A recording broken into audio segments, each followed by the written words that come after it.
David Reaper Stone had lived through gunfights, raids, ambushes, and enough back-alley betrayals to fill 3 lifetimes.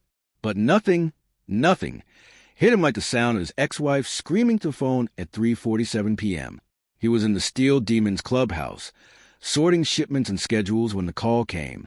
One look at Rachel's name flashing across the screen already meant trouble. But when he picked up and heard her sobbing, raw, hysterical, broken, his blood iced over. David, Lily never came home.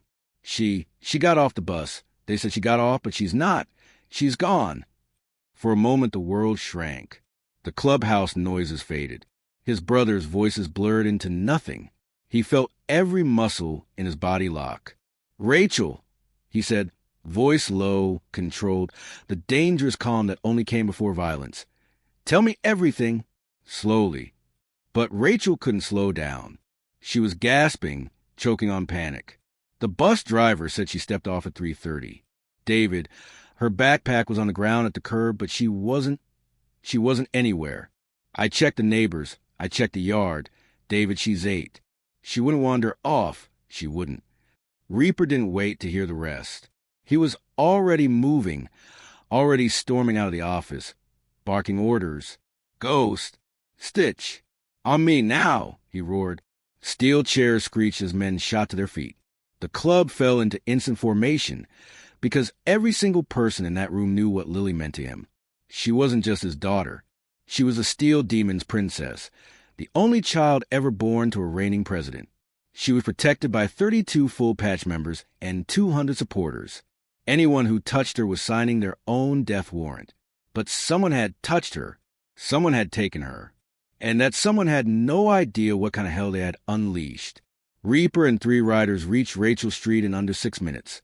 Speeding, cutting through traffic, ignoring lights. When they skidded to a stop, neighbors were already gathered outside, whispering in shaking clusters. Rachel burst out the front door the moment she saw the bikes. Her face was blotchy, her eyes swollen, her hands trembling so hard she kept wiping her cheeks even where no tears were falling. "David, please find her," she sobbed, collapsing into his chest. Reaper wrapped an arm around her, scanning the street, the houses, the yards. No signs of struggle, no tire marks, no shattered glass.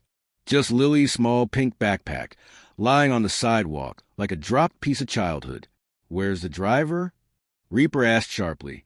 "Right here, sir," the driver said, shaking badly. She got off like she always does. I watched her walk to the curb. Then I drove on. I didn't see anything. Nobody else was around, I swear." Reaper stared at him with an expression that could carve bone. "Stitch, Ghost, canvass the block. Cameras, witnesses, doorbells, everything." The bikers took off running. Rachel clung to him. "David, what if someone took her because of the club? What if this is about you?" His jaw clenched. He'd been asking himself the same thing. "Maybe," he admitted, "but we'll know soon." He spotted neighbor's doorbell camera and was across the lawn in 2 strides. He rang the bell hard enough to shake the frame. An elderly woman cracked the door, squinting. "Mrs. Porter," Reaper said, softening his voice, "I need access to your camera footage. Lily's missing." The woman gasped, immediately fumbling with her phone to give him access. Of course, come in, my God." He didn't go inside. He took her phone on the porch and replayed the recording. 3:29 p.m. Bus pulls up 3:30 p.m. Lily hops off. Braids bouncing. Pink jacket zipped up 3 hours, 30 minutes, and 12 seconds. She bends a tire shoe 3 hours, 30 minutes, and 17 seconds. A white sedan pulls to the curb 3 hours, 30 minutes, and 20 seconds. A man steps out 3 hours, 30 minutes, and 24 seconds. Lily looks up 3 hours, 30 minutes, and 25 seconds. He grabs her 3 hours, 30 minutes, and 27 seconds. She drops her backpack 3 hours, 30 minutes, and 29 seconds. The car door slams 3 hours, 30 minutes, and 31 seconds. They're gone. Reaper stopped the video. His fist closed around the phone, so tightly the plastic creaked. He forced himself to breathe. Slow, steady, lethal. "Ghost!" he shouted.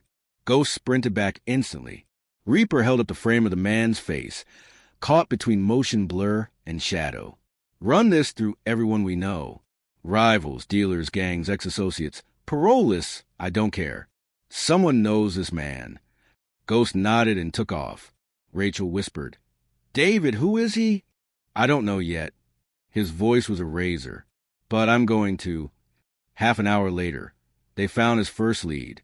Ghost roared up on his bike, slammed to a stop, and jumped off with his tablet in hand. Got him, he said. Name's Marcos Varela. Low-level meth dealer. Works under Dante Ruiz. Reaper felt his stomach drop. Dante Ruiz. That name was a rattlesnake. A rival drug supplier. Reckless. Unstable. And last month, Reaper's club had shut down one of Dante's shipment routes after Ruiz's men killed a demon's prospect. Ruiz swore he'd get revenge. And now he'd taken Lily. The air around Reaper turned cold. Deadly cold. He took my daughter to settle a score? Reaper said, quietly. Ghost looked up. Looks like it. Reaper's voice dropped to something that made even seasoned bikers flinch. Then he just signed his death certificate. By 5 o'clock, the steel demons were mobilized. Every patch member was on his bike or in a truck. Every prospect was running phone trees, info networks, criminal contacts. RC, the club sergeant at arms, to open the war room map. We got sightings of the white sedan on 7th, 12th, and near the River District, probably heading to one of Ruiz's stash houses. Reaper pointed at the board. Hit all 3. No hesitation. No prisoners unless they talk. He strapped a gun to his thigh, another to his back, knife to his boot, spare mags in his belt.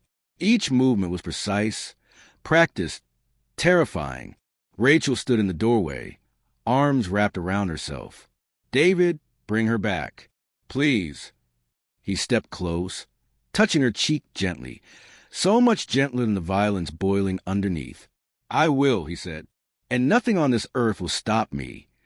The first stash house was empty, abandoned except for scraps of drug packaging and a mattress on the floor.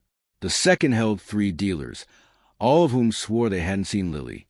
Reaper left 2 conscious. Barely. The third house, warehouse district near the docks, looked quiet. Too quiet. Reaper and 8 riders approached on foot. RC picked the lock. Stitch pushed the door open with his boot. The smell hit instantly. Chemical fumes and fear. And then they heard it. A small cry.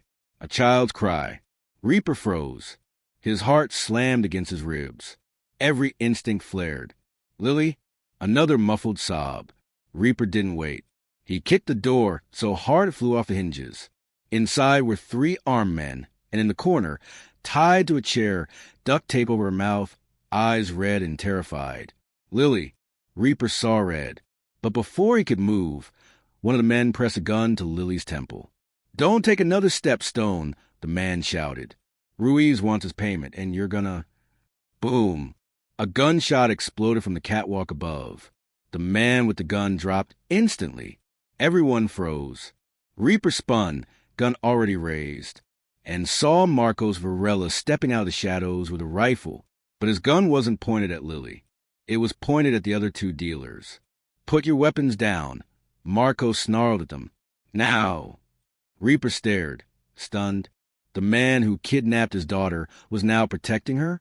What the hell is this? Reaper growled. Marcos swallowed hard, lowering the rifle slightly. I didn't know she was your kid, he said. Ruiz didn't tell me. If I'd known, I swear to God, I wouldn't have touched her. Reaper's jaw flexed. That doesn't save you. I know, Marcos said. But listen, Ruiz is coming. He's coming himself. He wants to use the kid as leverage to force you to pull out of the docks. Tires screeched outside. Engines. 12 of them. Reaper's eyes snapped the windows. Too late, Marcos whispered. He brought everyone. And then the warehouse doors blew open. The warehouse doors exploded inward as a barrage of gunfire ripped through the metal sheets, sparks flying like angry fireflies in the dim light. The steel demons dug behind crates and machinery. Lily screamed behind the duct tape, her small body shaking violently. Reaper didn't flinch. He didn't blink. He turned to Stitch. Get her behind cover. Now. Stitch nodded. crawling fast and low across the floor until he reached Lily. He sliced the ropes with a single swipe of his knife, ripped the tape off her mouth, and lifted her into his arms.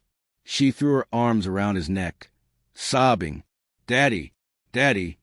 Reaper's heart nearly gave out at the sound of her voice, but he kept his gun up, his eyes locked on the entrance where Dante Ruiz and a swarm of his men were pouring in like locusts. Dante stepped forward, grinning. He was thin, wiry, with wild eyes and the greasy confidence of a man who had no idea how close he was to death. Well, Reaper Stone," he drawled. "I told you I'd get even. You messing with my business cost me 80 grand. Consider this." He gestured at Lily, interest. Reaper's voice was pure steel. "You're going to die today." Dante laughed. "Am I?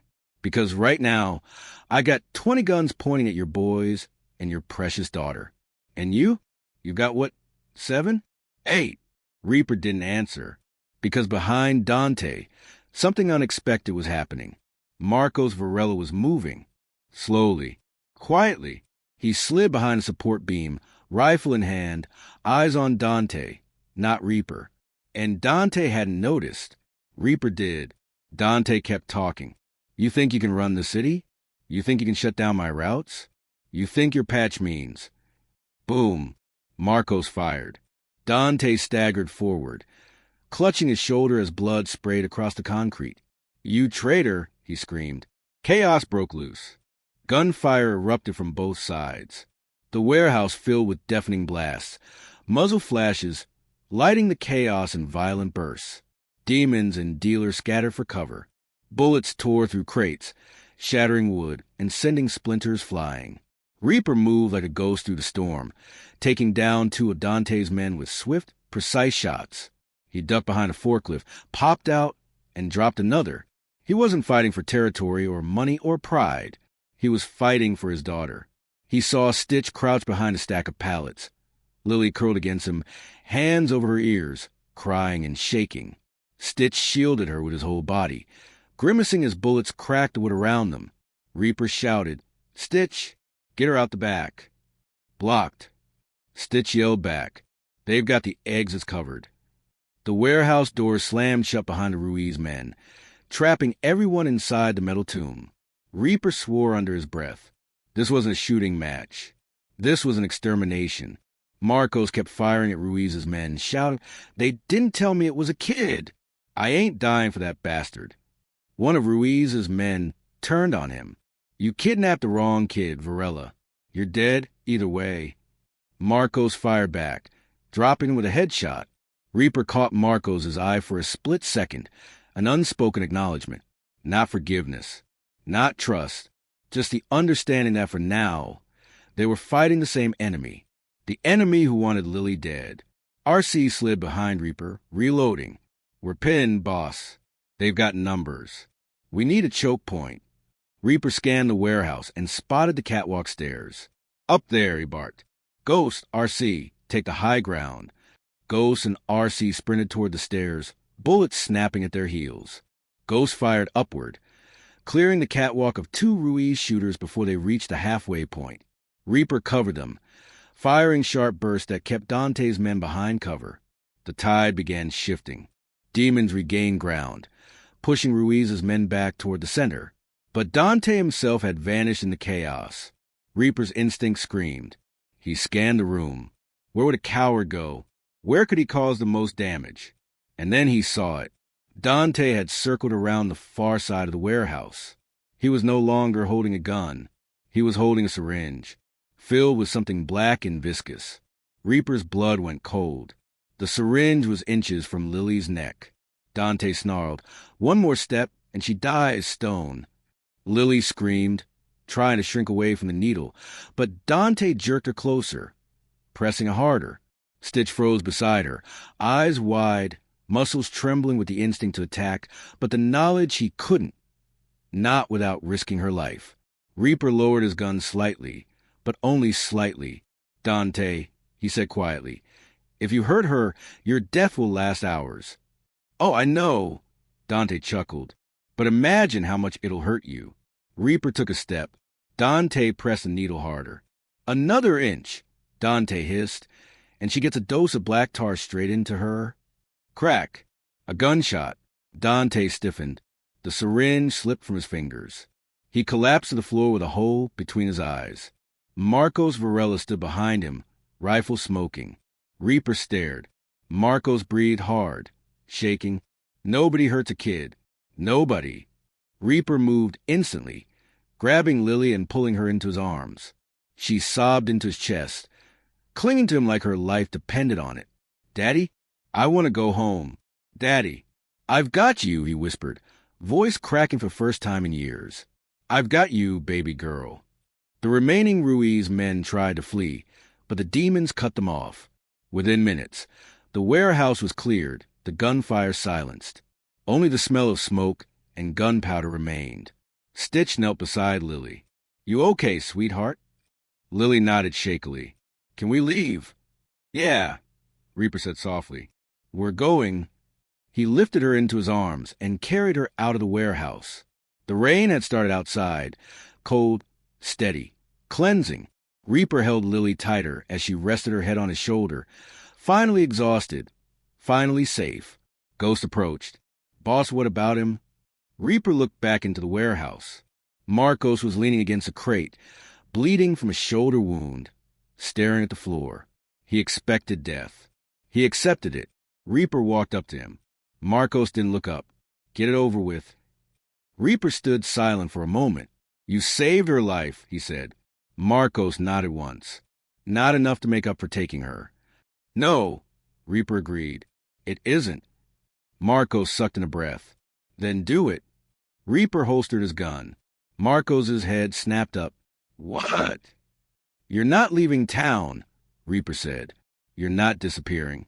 You're turning yourself in. You're testifying against what's left of Ruiz's operation. You're not getting a second chance. You're getting one job." Marcos frowned. "And if I don't?" Reaper's eyes went cold. "Then I will find you, and you know what happens next." Marcos swallowed hard. "All right." Reaper jerked his chin at two prospects. "Patch him up, then drop him at the station." Rachel arrived minutes later, racing out of her car and collapsing around Lily.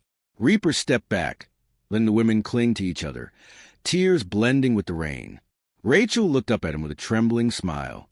Thank you. Reaper nodded once. He wasn't a saint. He wasn't a hero, but he was a father, and he would burn whole cities to the ground before anyone touched his little girl again. Later that night, back at the clubhouse, Lily fell asleep curled against Reaper's chest on the worn leather couch. The demons gathered quietly around them, nursing beers, speaking in low voices. No victory cheers. No rowdy celebration. Just relief. Family. Brotherhood. RC approached Reaper. "Boss, what now?" Reaper stroked Lily's hair gently. "Now," he said. "Now we make damn sure no one ever comes after her again." Ghost smirked. "You want names?" "Every single one of them." Reaper looked down at his daughter. Safe, asleep, breathing softly. He kissed the top of her head. Then he looked at his brothers with eyes full of fire. "Tonight, we save my little girl," he said. "Tomorrow, we clean the city." And the steel demons didn't doubt him for a second.